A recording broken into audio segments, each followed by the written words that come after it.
They went from child to child, injecting the insulin in each of them.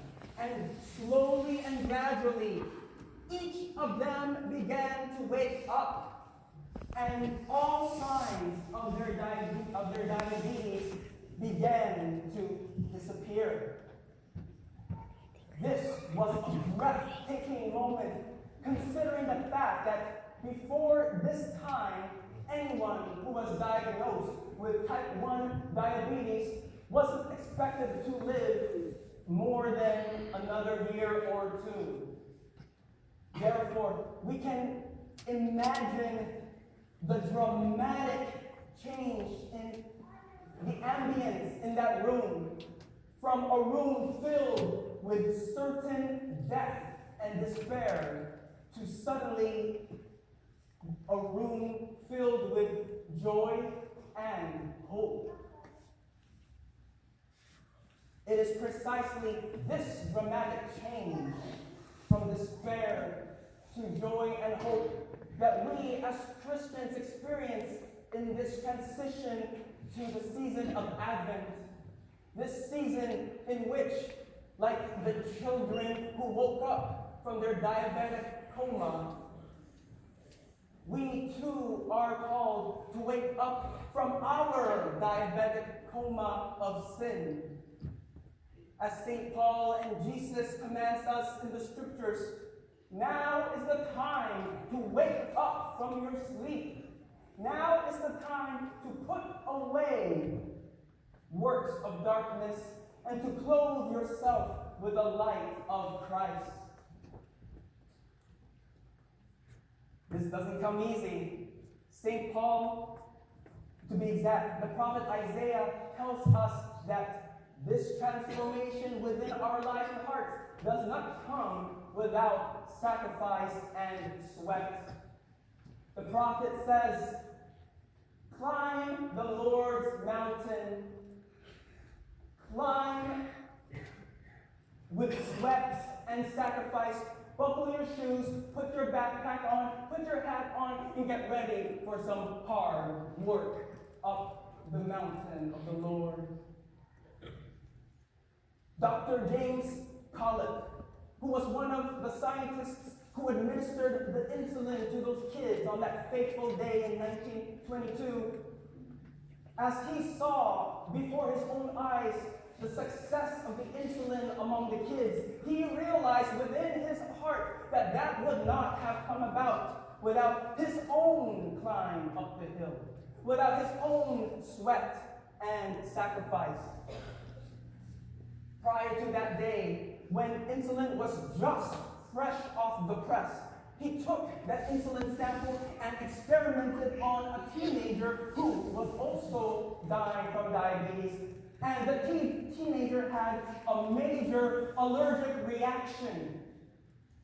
When Dr. Collett saw this, he said to himself, "There's potential in this insulin. There is great potential in this insulin, but it's not yet ready." The kid experienced an allergic reaction because the insulin was impure. Therefore, Dr. Collett had to go back to the lab. He took that insulin and he worked and sweated and sacrificed day and night for 12 days just to purify that insulin sample. And it was precisely this purified insulin sample that was used on the children at the General Hospital and which woke them up from their coma. In a similar way, my friends, we see Jesus as our divine insulin, the divine insulin of our hearts, who, compared to Dr. Collett's insulin sample, we recognize that Christ is already pure. He's already perfect. There's nothing to correct there. What needs purifying is here. The heart which needs to receive that divine insulin. But my friends, like the teenager who experienced an allergic reaction as the result of receiving impure insulin, so too our souls can have a spiritual allergic reaction when we encounter that divine insulin of Christ. A few days ago, I spoke with a good friend of mine. Unfortunately, a fallen away Catholic, doesn't come to church, lost his trust in the church, doesn't engage in prayer nor the sacraments, but a good man nonetheless. He told me straight up, I hate Christmas. Why?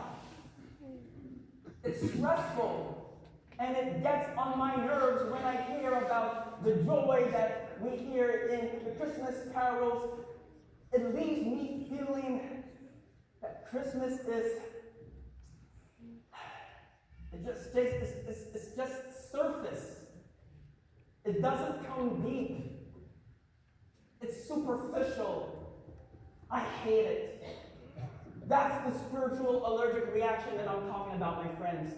That is when we receive the insulin of Christ with a heart that is not prepared, a heart that is not ready.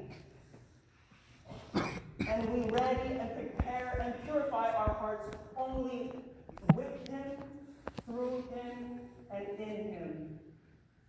St. Augustine said, the flesh cannot purify itself. The only one who can purify the heart is the Word made flesh. One of the greatest and dramatic moments of medical history was when scientists took insulin, injected it in a room full of dying children, and woke them up from their diabetic coma. In a similar way, one of the greatest events in the story of our Christian faith is when God became man and became the insulin for our lives and our hearts to wake us up even from the deepest, darkest comas of our sinful nature.